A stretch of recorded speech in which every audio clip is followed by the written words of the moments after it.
Κυρίες και κύριοι συνάδελφοι, ζούμε ετούτες τις μέρες τον παραλογισμό και τη σχιζοφρένεια ενός δημόσιου διαλόγου, ο οποίος στην ουσία αμφισβητεί και τα αυτονόητα σε αυτά τη χώρα, αλλά αμφισβητεί και την παγκόσμια εμπειρία που έχουν οι οργανισμοί, οι τράπεζες, οι επιχειρήσεις για την αξιοποίηση δηλαδή της ακίνητης νεκρής περιουσία των οργανισμών και προκειμένου του δημοσίου. Είναι δυνατόν σε αυτή τη χώρα, κυρίες και κύριοι, 3 μέρες τώρα να συθέμελα να συνταράσσετε και να διαγωνίζονται τα πολιτικά στελέχη, όλοι οι δημόσιοι λειτουργοί γύρω από μια συζήτηση ανούσια?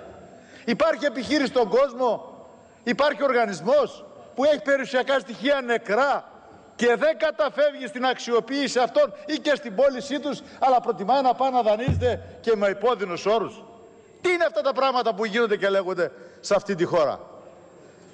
Κυρίες και κύριοι συνάδελφοι, το απάβγασμα της εμπειρίας από τα real estate, από δημόσιους οργανισμούς, τι λέει? Ναι, τα αξιοποιείς όλα τα περιουσιακά στοιχεία. Αποφεύγεις όμως να πουλήσεις μεγάλης αξίας περιουσιακά στοιχεία, για παράδειγμα παραλιακές μεγάλες εκτάσεις, και καταφεύγεις στη μακροχρόνια μίσθωση, στη διαχρονική αξιοποίηση. Δεν πουλάς δηλαδή δυναμικά μεγάλης αξίας περιουσιακά στοιχεία, αλλά τα αξιοποιείς. Αυτό είναι το απάβγασμα της εμπειρίας που έχουν όλα τα κράτη από την διαδρομή τους τα τελευταία χρόνια ιδιαίτερα. Και αντί η συζήτηση να στραφεί σε πραγματικά προβλήματα που έχουμε γύρω από την αξιοποίηση, που ποια είναι, κυρίες και κύριοι συνάδελφοι? Η κεφαλαιοποίηση στις εισηγμένες μετοχές είναι 5 δισεκατομμύρια.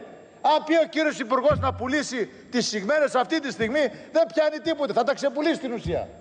Οι τράπεζες οι ελληνικές οι μεγάλες κάθε μέρα βγάζουν τεράστια φιλέτα προς πώληση και δεν πάει να τα αγοράσει κανένας. Βγαίνουν μεγάλες περιουσίες, βγαίνουν μεγάλες αξίες ακίνητα και δεν τα αγοράζει κανένας, διότι η αγορά είναι τελειωμένη, δεν υπάρχει ρευστότητα. Ποιος μπορεί να πει ότι πρέπει να πιέσουμε την κυβέρνηση να πουλήσει σήμερα ακίνητα ή να πουλήσει μετοχές? Στην ουσία θα τα έχει ξεπουλήσει. Και αυτή, μου κάνει εντύπωση αυτοί οι άνθρωποι που σπουδάζουν στα Χάρβαρντ ή δεν ξέρω πώς λένε της Τρόικας, έρχονται εδώ με περισπούδα στο ύφος και λέει πουλήστε τα. Τι λέτε κύριε να πουλήσουν? Να ξεπουλήσουμε δηλαδή? Βέβαια πρέπει να τα αξιοποιήσει η ελληνική κυβέρνηση και η ελληνική πολιτεία τα ακίνητα. Και βέβαια κύριε Υπουργέ, να πάτε στο leasing, να νοικιάσετε χώρους, να πουλήσετε στη leasing για 60 χρόνια και μετά από 60 χρόνια, αν γίνει ξενοδοχειακή μονάδα ή οτιδήποτε άλλο, τότε να σκεφτεί το δημόσιο αν θα τα επαναγοράσει ή αν θα τα πουλήσει οριστικά. Να χρησιμοποιήσετε σύγχρονα χρηματοδοτικά εργαλεία για αξιοποίηση περιουσίας. Και βέβαια κύριε Υπουργέ, ξέρετε ότι έχετε αποδυναμωθεί από αυτή τη δημόσια συζήτηση στην προσπάθεια που κάνετε να διαπραγματευτείτε το χρέος? Γιατί κύριε Υπουργέ, μια ρύθμιση σε μεγάλο χρόνο, μια ρύθμιση με καλό επιτόκιο είναι ισοδύναμο ενός κουρέματος που λένε.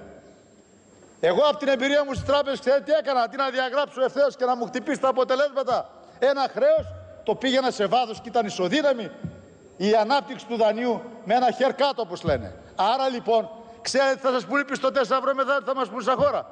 Μα εσείς λέτε ότι έχετε, ή ο δημόσιος διάλογος στην Ελλάδα, ή όλοι λέτε ότι έχετε τεράστια περιουσία. Τι θέλετε εδώ να σας διαγράψουμε?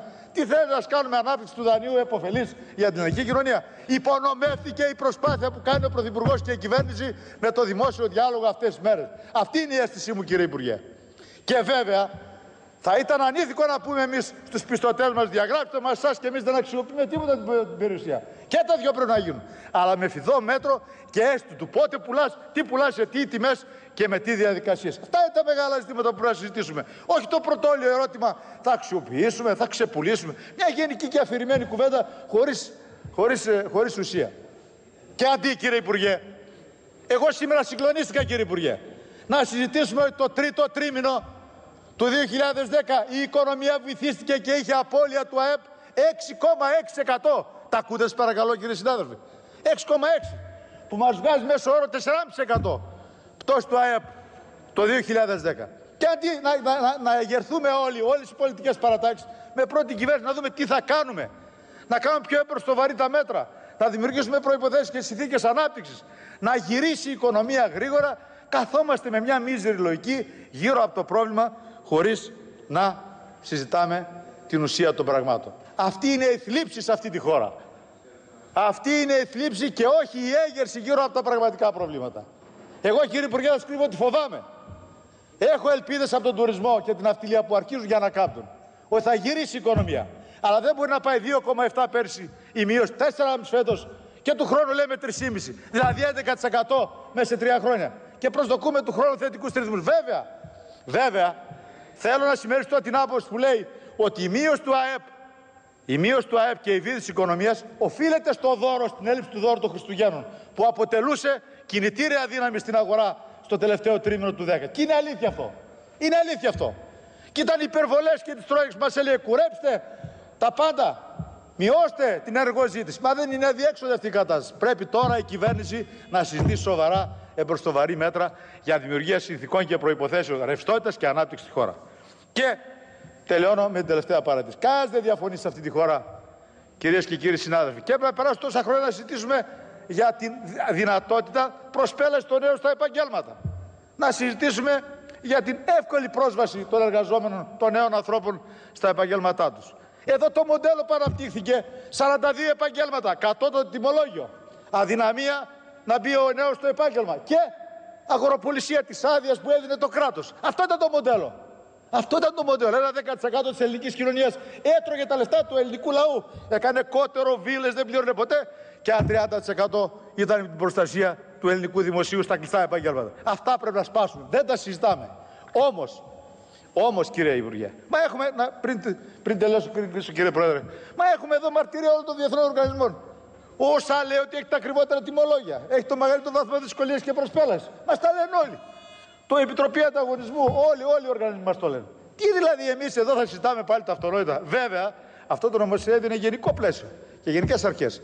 Εκεί που θα κριθεί το εγχείρημα είναι στα προεδρικά διατάγματα. Και εγώ λέω, κύριε Υπουργέ, να δείτε, παράδειγμα, χάρη ακούω τους δικηγόρους που λένε. Ωραία, να δούμε να είναι πιο ευέλικτη ο ενδεικτικός κατάλογος αφού καταργείται η ελάχιστη τιμή. Να το δούμε. Να δούμε για τις πολυτοπικές εταιρείες, όπως λένε. Να δούμε, να ανοίξει το επάγγελμα, εύκολη προσπέλαση, χαμηλά τιμολόγια, ανταγωνισμός, αλλά να δούμε πώς θα προστατεύσουμε και μεγάλες κοινωνικές δυνάμεις για να μην τις προλεταριοποιήσουμε και αυτές. Ευχαριστώ.